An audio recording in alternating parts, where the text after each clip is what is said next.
એટલે અહીં કર્મ ન કરવા કરતાં કર્મ કરવું એ શ્રેષ્ઠ છે. એટલે કે તું કર્મ કરતો રહીશ તો થોડો આગળ વધીશ. એટલે આગળ દર્શાવ્યું તેમ સમજાઈ જશે કે કર્મ જન્મ મરણના ભયથી ઉદ્ધાર કરી દેનાર છે, માટે તે શ્રેષ્ઠ છે.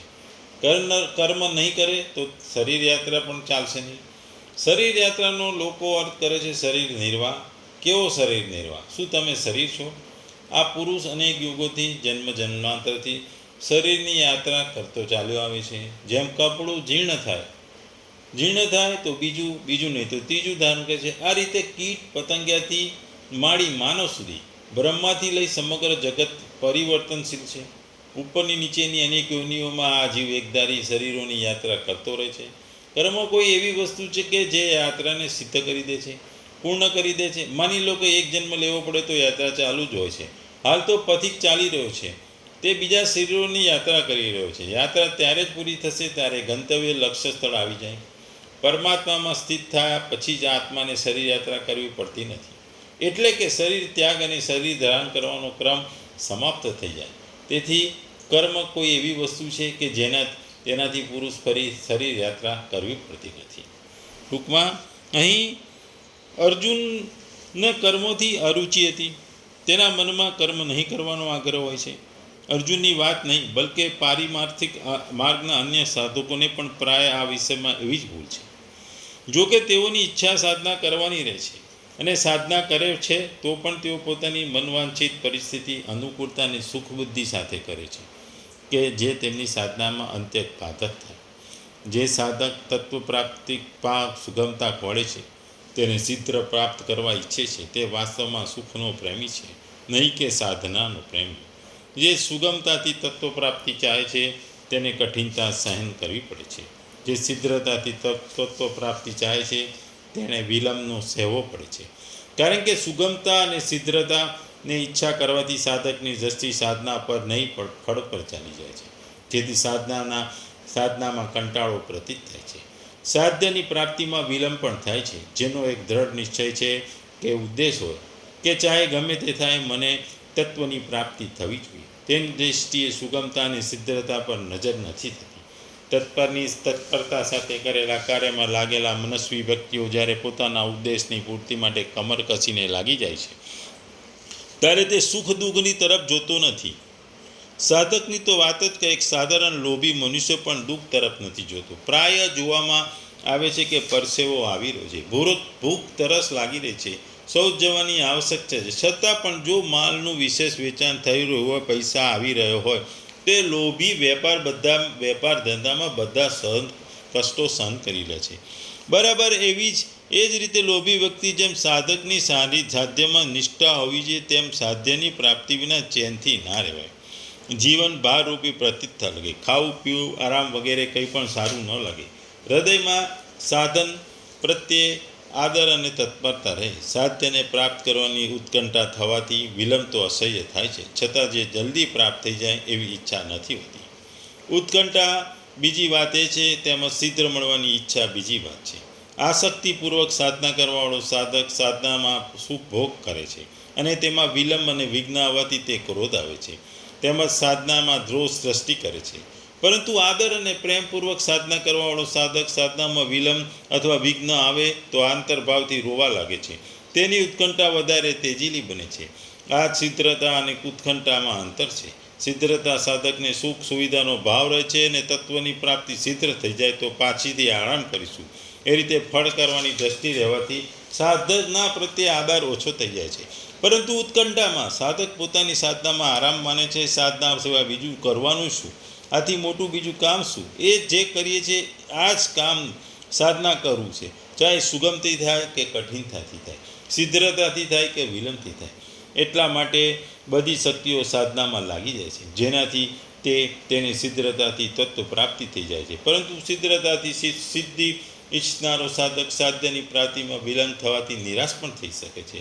આ સાધ્યથી પણ વધારે આદર સાધનોને આપવા છીએ. જેમ માતા પાર્વતીએ ભાવોમાં શીઘ્રતા નથી, તેમ તો સાધ્યથી પણ અધિક આદર આપવામાં આવે છે.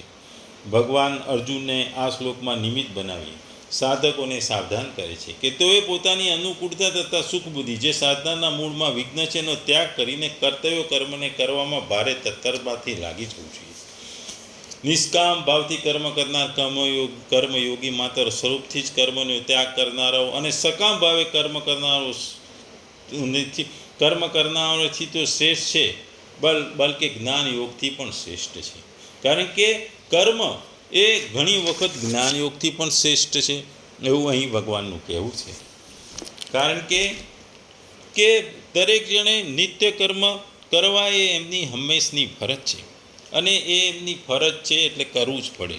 અને એ ફરજ દરેકે પૂરી કરવાની હોય છે, બજાવવાની હોય છે. નિત્ય કર્મ ન કરવાથી અવગુણ થાય છે. અવગુણ થવાથી અવગુણ થાય છે, દોષો થાય છે, તમે નિંદ્રાધીન થઈ જાઓ છો, તમારે આળસ પેદા થાય છે અને તમે કામ ન કરવામાં સુખ અનુભવતા હો છો, તમે આળસુના પીર થઈ જાઓ છો. એટલે નિત્ય કર્મ કરવા એ કોઈ વિશિષ્ટ પરિણામની પ્રાપ્તિ માટેનું સાધન નથી. કર્મો કરવાથી કોઈ ગુણ થતો નથી. એટલે તમે કર્મ તો કરવો જ પડે. તમારે જીવવાનું છે, તમારે જીવન માટે પણ તમારે કર્મ કરવા પડે. આજે હૃદય ધબકે છે, હૃદયને અમુક ધબકારા હોય છે, આ ધબકારા ધબકવા જ જોઈએ તો જ તમારું શરીર જીવતું રહે. શ્વાસની પ્રક્રિયા છે, એ શ્વાસોશ્વાસની પ્રક્રિયા પણ ચાલે. મિનિટમાં આટલા શ્વાસ થવા જ જોઈએ. એનાથી ઓછા થાય તો બી તકલીફ થાય, એનાથી વધારે થાય તો બી તકલીફ થાય. એમ ધબકારામાં બી એવું છે. ધબકારા વધુ વધી જાય તો બી તમારે શરીરને તકલીફ થાય, ધબકારા એકદમ ઘટી જાય તો પણ તમારે શરીરને તકલીફ થાય. એટલે એ તમારું એ શરીરનું નિત્ય શ્વાસ લેવો અને ધબકારા એ હૃદયનું ધબકવું એ પણ એક કર્મ છે. એ ફેફસાના અને હૃદયના કર્મ છે અને એ સતત ચાલ્યા રહે છે તો માણસ જીવે છે. એ રીતે પેટમાં ભૂખ લાગે છે એના માટે આપણે ખાવું પડે, જમવું પડે, તરસ લાગે તો પાણી પીવું પડે. એ બધી જ કર્મની ક્રિયા છે અને આ બધા નિત્ય કર્મ છે અને આ નિત્ય કર્મ શાસ્ત્ર અનુસાર કરતા જ રહેવા પડે અને થતા જ રહે છે. આ ઉપરાંત અહીં ભગવાન શાસ્ત્રના અનુસાર કર્મ કરવાનું કહે છે. શાસ્ત્રમાં આપણે ક્ષત્રિય, બ્રાહ્મણ, વૈશ્ય એમ શૂદ્ર 4 વર્ણ કર્યા છે.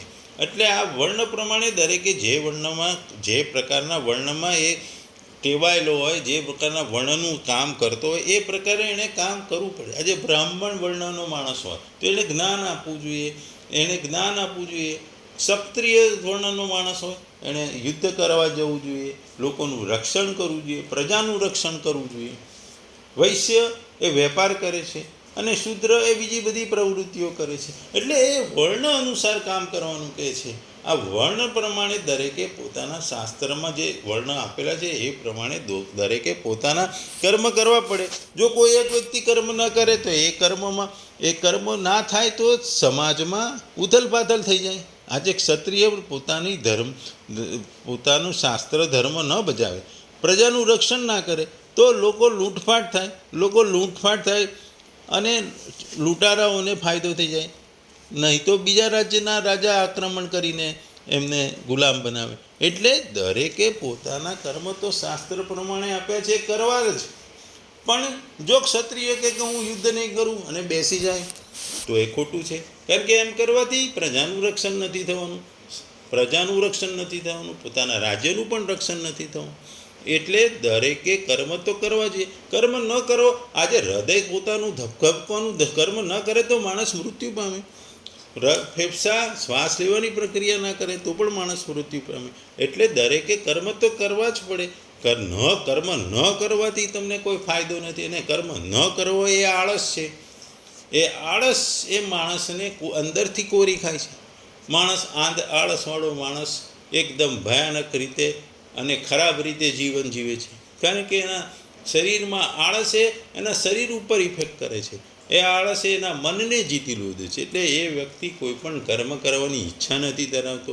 એ ખાઈ પીને બેસી રહે છે, એનું મગજ કામ નથી કરતું, એ નિંદ્રાધીન જેવો હોય છે, એનું મગજ કામ ના કરે એટલે માણસની બુદ્ધિ નથી હોતી.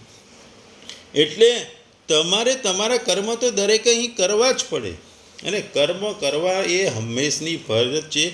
નિત્ય કર્મ, શાસ્ત્રના કર્મ એ દરેકે કરવાની ફરજ છે અને દરેકે બજાવવી જ પડે આ ફરજ. અને આ કર્મ ન કરાતો અવગુણ થાય છે, અને અવગુણ થાય સામે નુકસાન પણ થાય. તમે મૃત્યુ એટલે તમારે કર્મો કરવાથી કોઈ ગુણ થતું નથી, પણ પ્રાપ્તિ માટેનું સાધન પણ નથી. પણ કર્મ કરવા એ ફરજ છે.